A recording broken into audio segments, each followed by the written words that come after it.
ரசனை மிகுந்த ரகசிய கவிஞன்.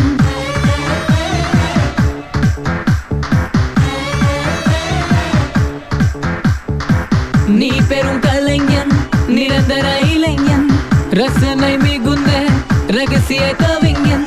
ஓர் உயிர் கொண்டு உலகத்தில் இன்று 1000 பிறவி கொண்டாய். உன் வாழ்வில் 1000 பிறைகள் கண்டாய். சோதனை உன்னை சூழ்ந்து நின்றாலும் சோதனை முயற்சி சோர்வுற